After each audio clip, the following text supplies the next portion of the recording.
मैं हूं आपका दोस्त आलोक कुमार। अभिवादन स्वीकार कीजिए मेरा।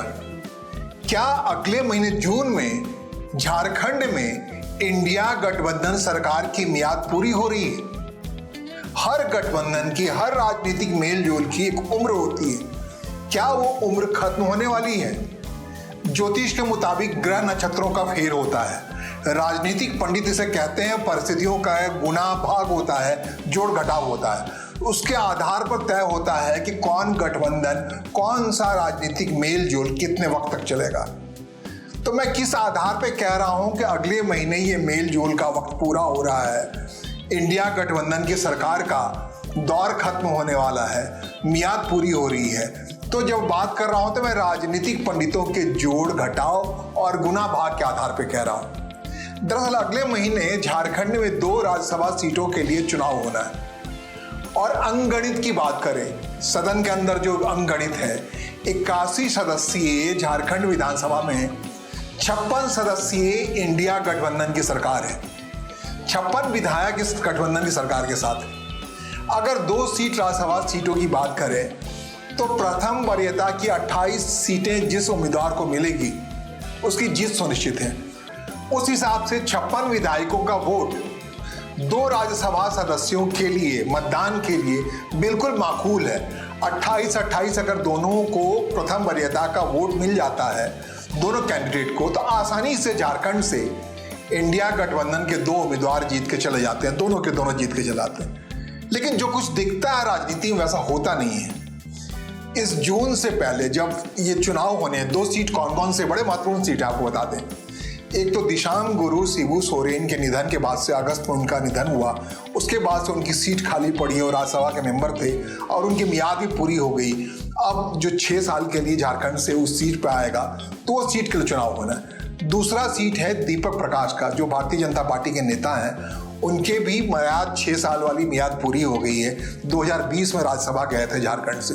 तब सदन की ऐसी स्थिति थी कि उसमें झारखंड से भारतीय जनता पार्टी अपने उम्मीदवार को जिता के राज्यसभा भेज सकती थी। 2019 से झारखंड में इंडिया गठबंधन की सरकार है। आपको बता दूं, लाख कोशिश करने के बावजूद भी भारतीय जनता पार्टी वहां पिछले 2 विधानसभाओं से अपनी सरकार नहीं बना पाई है। तो मौजूदा सरकार जो बड़े कंफर्ट अंदाज में 81 सदस्यीय झारखंड विधानसभा है, उसमें 56 सदस्य इंडिया गठबंधन के हैं। जैसे मोटे तौर पर 34 सदस्य तो झारखंड मुक्ति मोर्चा के हैं, जिसके नेतृत्व में वहां सरकार चल रही है। 16 सदस्य कांग्रेस पार्टी के हैं, 4 आरजेडी के हैं, 2 सीपीआई एमएल के हैं। तो ये कुल मिलाकर के आसानी से संख्या 56 को छू रही है। ये 56 की संख्या के आधार पर, 56 विधायकों के आधार पर जून में जो 2 राज्यसभा सीटों का चुनाव होने वाला है, जिस किसी को भी इंडिया गठबंधन उम्मीदवार बनाएगा आसानी से जीत सकता है। लेकिन जो आसानी की बात मैं कह रहा हूं, वो आसानी झारखंड में होता नहीं। राज्यसभा की सीटों को लेकर के, वहां चुनाव को लेकर के अक्सर कंट्रोवर्सी हुआ करता है। जैसे ही जैसे मतदान होता है, रिसोर्ट कल्चर शुरू होता है, विधायकों को रिसोर्ट में डाला जाता है। फिर क्रॉस वोटिंग वहाँ का एक पैटर्न सा है। इसी वजह से कई बार वहाँ से उद्योगपति जीत आते हैं, दिल्ली का कोई उम्मीदवार जीत आता है, स्थानीय लोग नहीं जीत पाते। तो वहाँ एक अलग सा एक सुप्रीम कोर्ट तक का मामला गया हुआ है, विधायकों का खरीद फरोख्त का, इलीगल ट्रेडिंग का, तमाम चीज़ें। तो झारखंड इसके लिए मशहूर है मोटे तौर पे। तो ये 2 सीटें जो महफूज तरीके से इंडिया गठबंधन के पास जा सकती हैं। जेएमएम चाहे कि एक सीट जो दिशांग गुरु शिबू सोरेन के निधन के बाद खाली हुआ है, उस सीट पर अपना एक मजबूत उम्मीदवार भेजे। कई तरह की बातें चल रही हैं। झारखंड मुक्ति मोर्चा किसको राज्यसभा भेजने वाली है?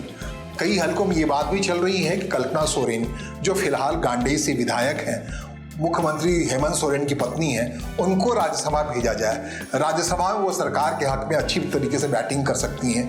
झारखंड मुक्ति मोर्चा को अपने हिसाब से 2029 के चुनाव के दौरान, जो लोकसभा चुनाव होना है, उसके लिए मजबूती करनी है, अपने स्टैंड को मजबूत करना है। उसमें कल्पना सोरेन सदन में रह करके, राज्यसभा में रह करके ठीक ठाक बैटिंग कर सकती हैं। एक नाम उनके नाम पर चल पड़ी है, लेकिन कितना सच है कितना गलत है वो आने वाले वक्त क्या करेगा, अब तक घोषणा नहीं हुई। दूसरा नाम कहा जा रहा है हेमंत सोरेन की बहन अंजलि सोरेन को लेकर के, जो दिशांग गुरु की बेटी हैं और उड़ीसा से, पड़ोस के राज्य कोरापुट से, उड़ीसा से लोकसभा के चुनाव झारखंड मुक्ति मोर्चा के टिकट पर लड़ती रही। ये 2 नाम झारखंड मुक्ति मोर्चा की ओर से लिए जा रहे हैं। इसमें उलटफेर हो सकता है, सब कुछ तय हो सकता है। अंजलि सोरेन को लेकर के काफी पहले से चल रखा है मामला। एक तीसरा नाम है हेमंत सोरेन की भाभी सीता सोरेन, जो अभी भारतीय जनता पार्टी में है, भारतीय जनता पार्टी में चली गई थी, उनके नाम की भी चर्चा हो रही है। सीता सोरेन अपने हिसाब से चाह रही हैं भारतीय जनता पार्टी उनको वहां से उम्मीदवार बनाए। झारखंड मुक्ति मोर्चा के जो एक्सेस वोट हैं 28 के अलावा, सीता सोरेन के हक में लोगों का मानना है भारतीय जनता पार्टी अगर सीता सोरेन को अपना दूसरा उम्मीदवार बनाती है या पहला उम्मीदवार बनाती है, चुनाव लड़ती है गंभीरता के साथ, तो झारखंड मुक्ति मोर्चा के जो एक्सेस वोट पड़ते हैं, मान जो 28 वोटों के अलावा जो प्रथम वरीयता की 28 वोट हैं, वो तो सीधे तौर पर झारखंड मुक्ति मोर्चा के उम्मीदवार को पड़े, लेकिन जो उसके अलावा एक्सेस वोट है, 6 वोट है प्रथम वरीयता का, वो अगर चला जाता है भारतीय जनता पार्टी के उम्मीदवार अगर सीता सोरेन होती हैं तो उनके हक में पड़ जाता है, तो दूसरी सीट भारतीय जनता पार्टी या एनडीए के लिए जीतना मुमकिन हो सकता है। ये अगले महीने होना ये सब।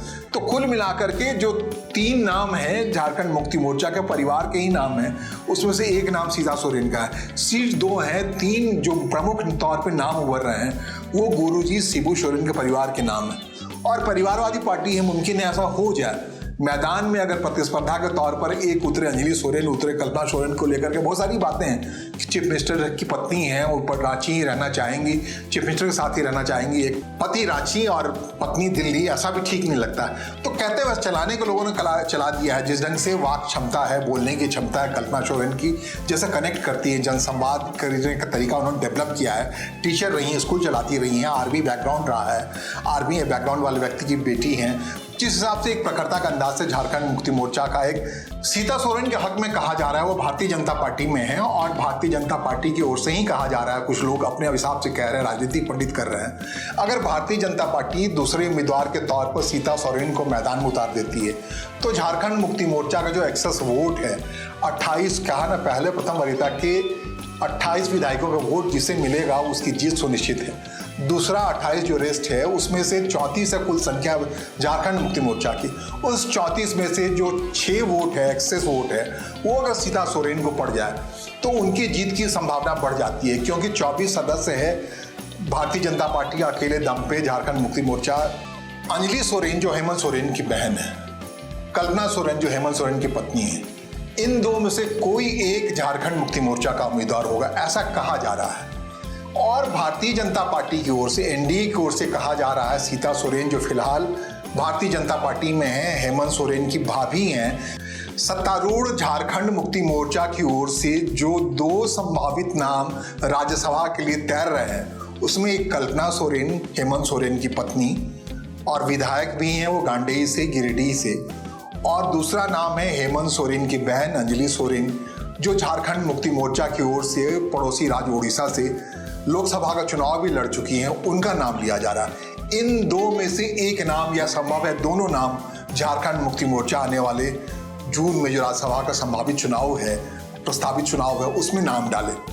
और तीसरा नाम जो बहुत महत्वपूर्ण है, भारतीय जनता पार्टी में अभी हैं दिसांग गोरी शिबू सोरेन की पहली बहू यानी हेमंत सोरेन की भाभी सीता सोरेन, उनके बारे में कहा जा रहा है एनडीए की ओर से सीता सोरेन को उम्मीदवार बनाया जा सकता है। मतलब 3 उम्मीदवारों के नाम की जो गंभीर चर्चा है, तीनों के तीनों दिसांग गुरु शिबू सोरेन जो झारखंड के संस्थापकों में कहे जाते हैं, आंदोलनकारी थे, उनके परिवार से, उनके ब्लड रिलेशन से। और सीता सोरेन के बारे में कहा जाता है कि सीता सोरेन को अगर भारतीय जनता पार्टी एनडीए का उम्मीदवार बनाती है राज्यसभा के लिए तो मुमकिन है जो झारखंड मुक्ति मोर्चा के पास एक्सेस वोट है, माने 28 विधायक जो प्रथम वरीयता के वोट वाले हैं, उसके अलावा 34 विधायक हैं झारखंड मुक्ति मोर्चा के अपने, तो जो 6 एक्सेस वोट है अगर वो सीता सोरेन के हक में उस विरासत के तौर पे झारखंड मुक्ति मोर्चा का जो विरासत है सीता सोरेन के नाम पे चला जाता है, ये जो 6 वोट हैं झारखंड मुक्ति मोर्चा का अगर सीता सोरेन के पास पड़ जाता है, वो जो आस्था है शिबू सोरेन के प्रति, उसके प्रति मुमकिन है अपील ऐसा हो कि सीता सोरेन के हक में पड़ जाए। विधानसभा में 24 विधायक हैं भारतीय जनता पार्टी के, अगर भारतीय जनता पार्टी की उम्मीदवार के तौर पर सीता सोरेन के 24 वोट और उसके अलावा जो 4 या 6 अतिरिक्त वोट जो पड़े हैं वो मिलाकर के शिबू सोरेन के परिवार के हक में दोनों उम्मीदवार के जीतने की संभावना बढ़ जाती है। एक भारतीय जनता पार्टी की ओर से आ जाए, एक झारखंड मुक्ति मोर्चा की ओर से जाए। तो आप कहेंगे यही बात है जो कह रहा हूं मैं, क्या ये मियाद पूरी होने का वक्त आ गया है? अगर ऐसा कुछ समीकरण बनता है तो जाहिर तौर पर इंडी गठबंधन टूटेगा। इंडी गठबंधन में 16 विधायक हैं कांग्रेस पार्टी के, इंडिया गठबंधन जिसकी बात मैं कह रहा हूं, 4 आरजेडी के हैं, तो क्या ये समूह देखते रह जाएंगे? अपने हिसाब से कांग्रेस पार्टी में एक बैटिंग शुरू हो गई है। वो दावेदार के तौर पे खुद को उभारना शुरू कर दिए। कहती है परंपरा के तौर पे अजय कुमार जो वहाँ के सांसद रहे लोकसभा का, झारखंड के प्रदेश अध्यक्ष रहे हैं, उनका नाम वहाँ से तैर रहा है। इंडिया गठबंधन की ओर से 2 सीटें जो जीतती हुई दिख रही हैं, उसमें से डॉक्टर अजय कुमार का एक नाम आ रहा है। और केंद्रीय नेतृत्व चाह रहा है कि कांग्रेस पार्टी का एक शख्स राज्यसभा में आ जाए वहां से, जो कि अंकगणित के हिसाब से शुरू में हमने कहा बिल्कुल क्लियर है। एक झारखंड मुक्ति मोर्चा जीते और दूसरा कांग्रेस पार्टी को दे दे। 16 विधायक हैं और बाकी दल मिल जाते हैं, आरजेडी वगैरह सब मिल करके 56 कुल संख्या है, उसमें से दूसरा कांग्रेस को दे सकती है अगर समन्वय मजबूत रहे। लेकिन कह रहे हैं ऐसा होने नहीं जा रहा है। क्यों नहीं होने जा रहा है? इसके वाइब्स क्लियर है। 5 राज्यों के विधानसभा के चुनाव के समय में संकेत जो दे रहे हैं मुख्यमंत्री हेमंत सोरेन, वो साफ कह रहे हैं कि भाई ये लगेज जो मेरे ऊपर है कांग्रेस पार्टी को लेकर चलने का, ये ज्यादा समय तक लेके नहीं चल सकता हूं। क्यों नहीं लेके चल सकता हूं कि उन्होंने असम में जाकर के झारखंड मुक्ति मोर्चा का हवाले से 27 सीटों पर चुनाव लड़ लिया और ये 27 उम्मीदवार ही झारखंड मुक्ति मोर्चा के तय कर गए कि वहां पर भारतीय जनता पार्टी की जीत हो जाए और कांग्रेस पार्टी बिल्कुल फिसड्डी रह जाए। कहते हैं शुरू में अलायंस की बात थी कांग्रेस और जेएमएम की असम चुनाव को लेकर के। गौरव गोगोई आए थे रांची, और लेकिन गौरव गोगोई ने कहा था कि झारखंड मुक्ति मोर्चा की संख्या बल को देखते हुए, अनुभव को देखते हुए असम में कोई अनुभव नहीं है, सिर्फ 4 सीटें ही देगी।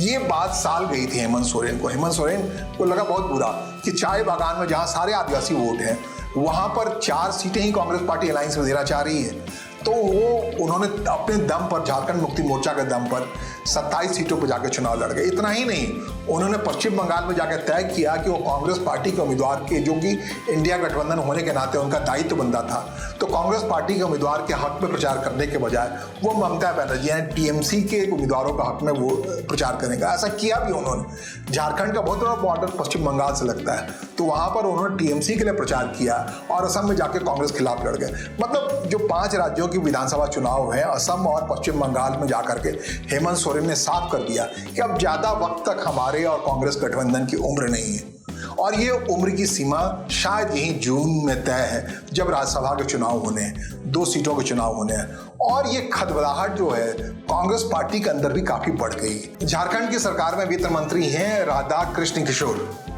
उन्होंने कांग्रेस पार्टी में जो कुछ हो रहा हाल के दिनों में, वहां के प्रदेश अध्यक्ष जिस ढंग से जंबो आकार का संगठन बनाने का फैसला कर गए, एक सिलसिलेवार तरीके से 50-60 लोगों को उन्होंने बना दिया महासचिव, इसी ढंग से सचिव बना दिया, जंबो आकार का एक संगठन खड़ा कर दिया।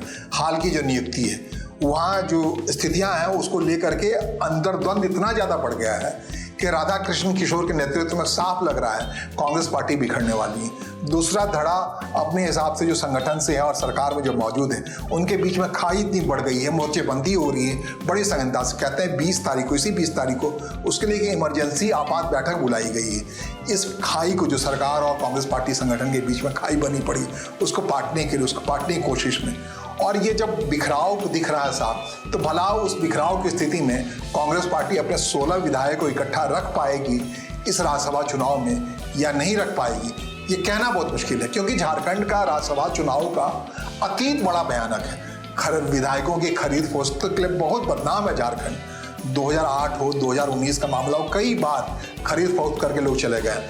और खरीद फरोख्त का मामला इतना आसान है कि अभी भी लोग कह रहे हैं कि झारखंड मुक्ति मोर्चा एक अपना उम्मीदवार लाएगी और दूसरा केंद्र में मौजूद किसी व्यवसायी को, जिस प्रभावशाली व्यवसायी को टिकट दिया जाएगा। कई बार ऐसा हुआ है, अंबानी धड़ा की ओर से वहाँ से राज्यसभा के लोग जाते रहे हैं, अलग अलग धड़े के लोग जाते रहे हैं, उन व्यवसायी के हाथ में टिकट बेचा जाता है। तो ये मुमकिन है कि दूसरा टिकट उनको दिया जाए। और ये माहौल बन रहा है कांग्रेस के अंदर, जो आपसी आपाधापी लड़ाई है जो साफ दिख रही है कि ज्यादा समय तक सबको लग रहा है। ग्राउंड पे अगर जाके पूछे आरजेडी के लोगों से, कांग्रेस के लोगों से, तो सारे वर्कर जान रहे हैं कि ये उम्र बहुत सीमित है। यही खदबदाहट का आधार है, यही आधार है कि जंबो आकार का संगठन बना दिया है प्रदेश अध्यक्ष ने, क्योंकि उनको पता है कि आने वाले दिनों में कांग्रेस प्रतिपक्ष में जाने वाली, विपक्ष में जाने वाली है, तो मैदान में लड़ने के लिए ज्यादा से ज्यादा संख्या में लोग चाहिए, कांग्रेसी चाहिए। इस लिहाज से जंबो आकार का इस संगठन का विस्तार हुआ, जिसका विरोध कर रहे हैं राधा कृष्ण किशोर या उनके साथ बंधु तिर्की हो, तमाम लोग हो, ये सब अपने हिसाब से वहां मोर्चाबंदी कर रखे हैं और सब ने जो पुराने जितने वहाँ के प्रदेश अध्यक्ष हैं सब इस बात से नाराज है कि भैया इतने बड़े आकार का क्यों संगठन बना रहे हो। इस संगठन के बड़े आकार में बनाने के पीछे सीधी बात है, जो अंदर की बात है, कांग्रेस पार्टी को साफ लग रहा है जो तालमेल बढ़ता जा रहा है एनडीए और हेमंत सोरेन का जो रुख दिख रहा है झारखंड मुक्ति मोर्चा का, उसमें लग रहा है कहीं ना कहीं बड़ा खेल होने वाला है। झारखंड से रवानगी होने वाली है इंडिया गठबंधन की। मुख्यमंत्री हेमंत सोरेन या तो भारतीय जनता पार्टी के साथ चले जाएंगे सरकार बनाने, क्योंकि केंद्र सरकार के साथ रिश्ता और तनातनी जो है बड़े भयानक दौर में है। जो केंद्र से पैसा रिलीज होने का मामला है बिल्कुल नहीं हो पा रहा है, कर्मचारियों तक को पैसा देना मुश्किल हो रहा है। तो इस लिहाज से मुख्यमंत्री ज़्यादा से ज़्यादा समय दिल्ली बैठ रहे हैं और वो चाह रहे हैं कि कोई ऐसा सम्यक रास्ता निकले।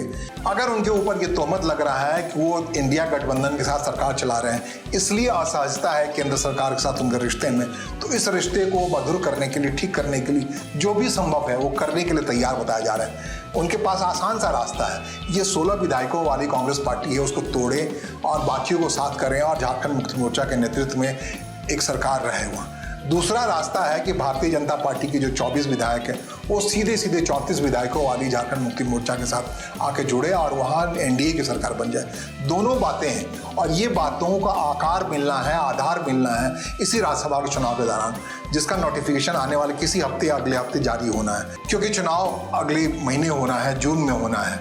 जून की कौन सी तारीख होना है वो देखना बहुत महत्वपूर्ण है। मतलब क्लियर लग रहा है कि झारखंड में इंडिया गठबंधन की सरकार की मियाद पूरी हो गई है।